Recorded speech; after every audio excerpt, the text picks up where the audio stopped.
Hi കൂട്ടുകാരെ, ഇന്ന് നല്ല കുറുകുറ ചാറോട് കൂടിയ കേരച്ചൂരക്കറി വെച്ചാലോ? അപ്പോൾ എങ്ങനെയാ തുടങ്ങാം. അത്യാവശ്യം വലിപ്പമുള്ള നല്ല പച്ചയായിട്ടുള്ള നല്ലൊരു കേരച്ചൂര നമുക്ക് കിട്ടിയിട്ടുണ്ട്. ചൂര നമുക്ക് വെട്ടി വൃത്തിയാക്കി കഷ്ണങ്ങളാക്കി കഴുകിയെടുക്കാം. ആദ്യം നമുക്ക് കറിക്ക് വേണ്ട അരപ്പ് തയ്യാറാക്കാം. അതിന് വേണ്ടിയിട്ട് ആവശ്യത്തിനുള്ള മുളക് പൊടി, മല്ലിപ്പൊടി, മഞ്ഞൾപ്പൊടി, അല്പം ഉലുവാപ്പൊടി, ഇത്രയും ചേരുവകൾ ഒരു പാത്രം അടുപ്പത്ത് വെച്ച് ആ പാത്രം ചൂടായി വരുമ്പോൾ അല്പം എണ്ണ ഒഴിച്ചു കൊടുത്ത് ചെറിയ തീയിൽ മൂപ്പിച്ചെടുക്കണം.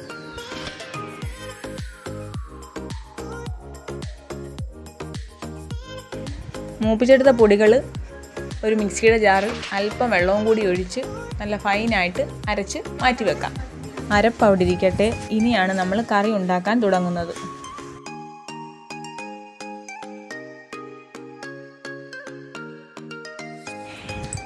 ചട്ടി അടുപ്പത്ത് വെച്ച് ചട്ടി ചൂടായി വരുമ്പോൾ ആവശ്യത്തിനുള്ള എണ്ണ ഒഴിച്ച് എണ്ണ നല്ലതുപോലെ ചൂടായി വരുമ്പോൾ അതിലേക്ക് ഉലുവ ചേർത്ത് പൊട്ടിച്ചു കൊടുത്ത് ആ ഉലുവ പൊട്ടി വരുമ്പോഴും ചെറുതായി അരിഞ്ഞു വെച്ചിരിക്കുന്ന കൊച്ചുള്ളി, വെളുത്തുള്ളി, ഒരു കഷ്ണം ഇഞ്ചി ചതച്ചത്, 3-4 പച്ചമുളക് കീറിയത്, കറിവേപ്പില, ഇത്രയും സാധനങ്ങളിട്ട് നന്നായിട്ട് മൂപ്പിക്കണം. ഇതെല്ലാം നല്ലതുപോലെ മൂത്ത് വരുമ്പോൾ അതിലേക്ക് നമ്മൾ തക്കാളി ചേർത്ത് കൊടുക്കണം.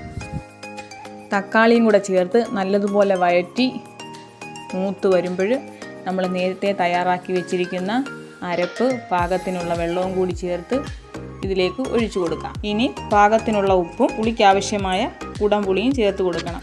അരപ്പ് നല്ലതുപോലെ തിളച്ചതിന് ശേഷം മാത്രം മീൻ കഷ്ണങ്ങൾ ഇട്ട് കൊടുക്കാം.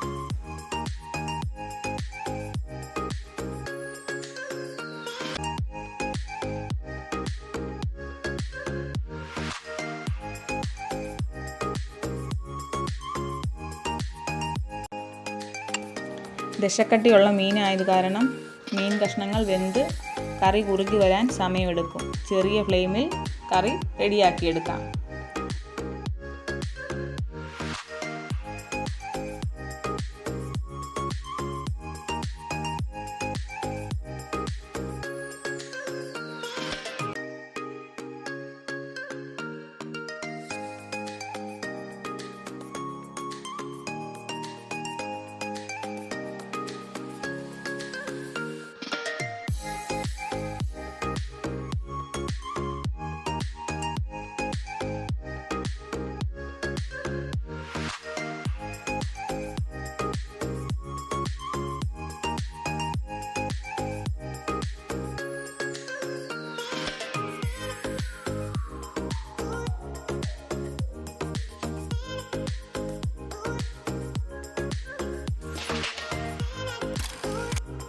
ഫൈനലി നമ്മുടെ തിക്ക് ആൻഡ് ടേസ്റ്റി ആയിട്ടുള്ള ചൂരക്കറി റെഡി ആയിട്ടുണ്ട്.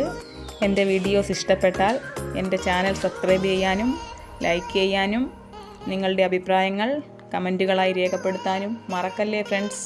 അപ്പോൾ ഇത്രയേ ഉള്ളൂ. ബൈ.